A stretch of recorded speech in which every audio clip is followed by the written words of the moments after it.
Now, from the Columbia Basin, your local news source, this is iFIBER 1 News, presented in high definition. The #1 source for real-time local news, local sports headlines, and our very own Weather Center forecast covering the entire Columbia Basin.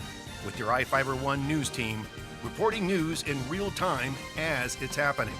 From the iFIBER Communications HD broadcast studio in Ephrata, Washington, this is iFIBER 1 News, and it starts now.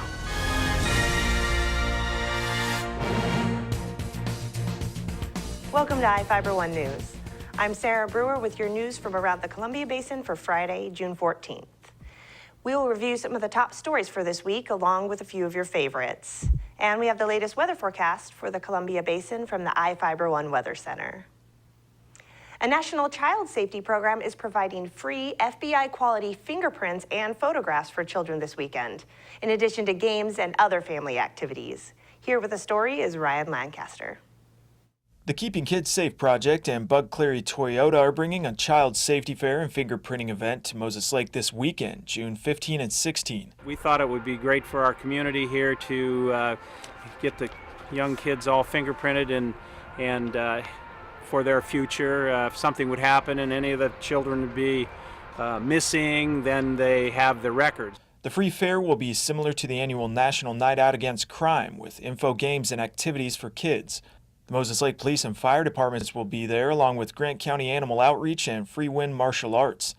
Parents can get FBI quality fingerprints and photos of their kids just in case. These fingerprints are not databased. They go home with all the records, so the parents have all the records in their possession. So in the future, if something happens, they have it available to give to the FBI or the local police departments to help find their child. We're excited to be able to bring this to Moses Lake. We hope to do it every year. It's a great way to help these parents with knowing that if something does happen, that they have an avenue of approach to try and help find their child. Thank you, Ryan. Some people asked us why a helicopter landed in Ephrata earlier this week, and here is what we found. Northwest MedStar touched down in Ephrata today to help Grant PUD employees learn how to prep an emergency landing zone. The training included information on how to choose, set up, and mark a safety LZ for critical air transport.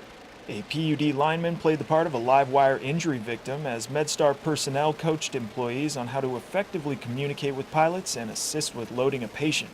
Bob Hall is a 25-year registered nurse who flies with MedStar out of Moses Lake. MedStar also has bases in the Tri-Cities, Pullman, and Spokane. You know, I think we do about 3,000 transports a year. Yeah, so about 10 a day. MedStar's twin-engine, 39-foot-long aircraft are purpose-built for emergency service work like this. They handle well at high altitude and can land anywhere from a sandbar to several feet of snow in the wilderness. Even so, Hall says pilots have to be pretty cautious while landing in places like the Grant PUD yard. Anytime we're in any kind of an urban area, probably our biggest concern is power lines. Slopes and fences are also enemies of helicopters.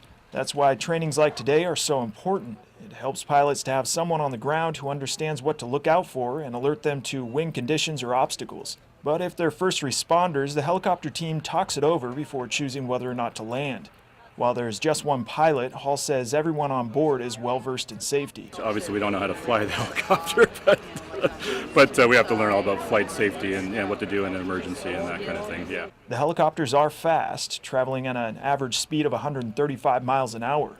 Hall says it takes about 45 minutes to get from Moses Lake to Spokane, less if there's a good tailwind.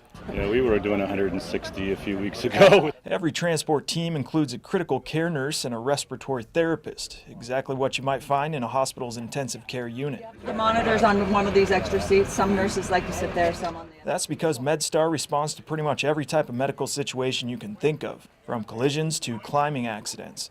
Injuries don't necessarily have to be life-threatening for MedStar to be called out. Sometimes if it's in a real remote area, the threshold is lower because it's a lot farther to get to hospital by ground. Northwest MedStar is part of the Spokane nonprofit Inland Northwest Health Services. More info is available at inhs.org. For iFIBER 1 News, this is Ryan Lancaster reporting. Each of the people you see here has warrants for their arrest and is wanted by various law enforcement agencies. If you see any of these people, the DOC asks that you do not attempt to detain or apprehend them, but to call the police. You can also call the Department of Corrections at 509-764-6180 during the day or 509-762-1160 after 5 p.m. We'll be back after these messages with the latest from the iFIBER One Weather Center and more news.